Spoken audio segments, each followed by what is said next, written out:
भूप सहस दस कहीं बाहरा लगेयु ठाव टरई टारा लगेयु ठाव टरई टारा भूप सहस दस कहीं बारा लगे उठावन टरई टारा।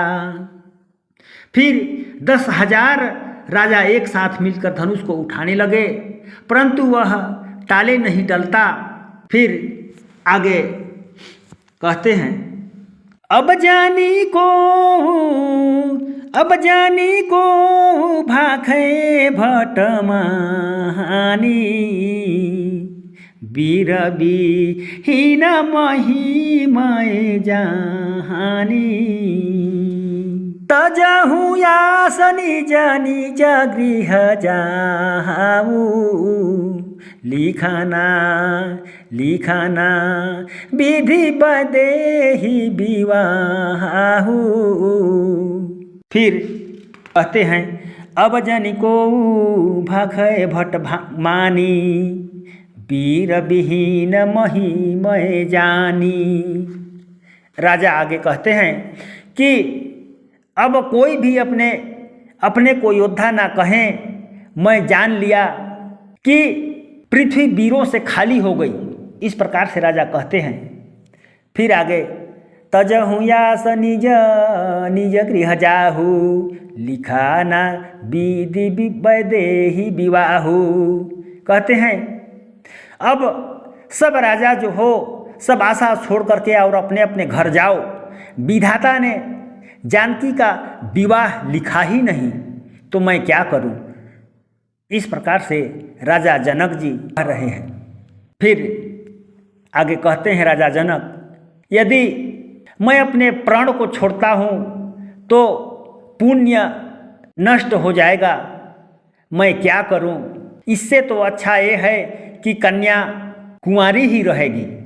इस प्रकार से राजा जनक कहते हैं। और राजा जनक जी के वचन को सुनकर सब नर नारी सीता को देखकर दुखी हुए।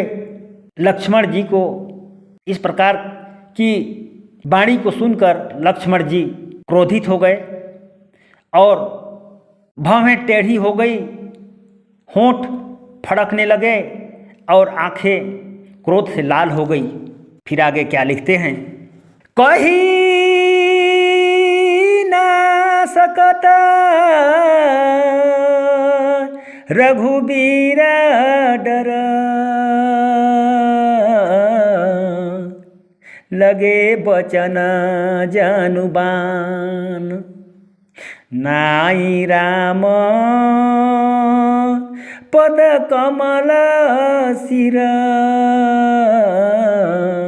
बोले गिरा प्रमाण सियावर रामचंद्र की जय। तो आगे लिखते हैं कि श्री राम जी के डर से कुछ कह भी नहीं सके लक्ष्मण जी, और परंतु जनक जी के वचन उन्हें बाण के समान लगे। राम जी के चरणों में सिर नवाकर और समयानुकूल ये वचन बोले, विश्वामित्र समय शुभ जानी बोले अति स्नेहमय बानी उठहु राम भंजहु भव चापा मेटहु तात जनक परितापा मेटहु तात जनक परितापा।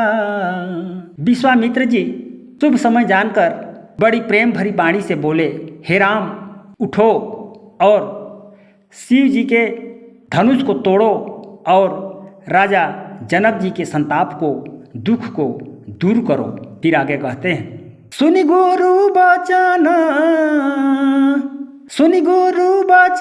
चरण सिरुनावा हरसुबी साधो न कछुयुरया हावा हरसुबी साधो न कछुयुरया हावा। और आगे गुरु के इस प्रकार वचन सुनकर चरणों में सिर नवाया और उनके मन में हर्ष और शोक कुछ भी नहीं हुआ।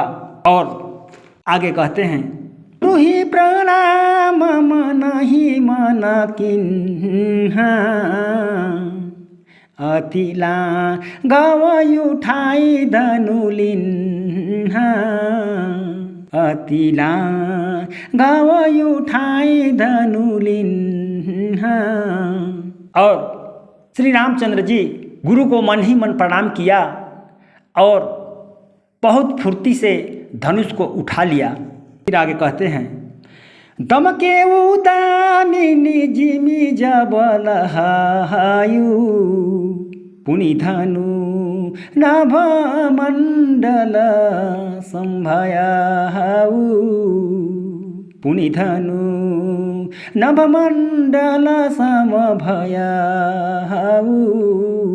दमके उदामिनी जिमी जबलयाउ पुनि धनु नाभ मंडल संभयाउ।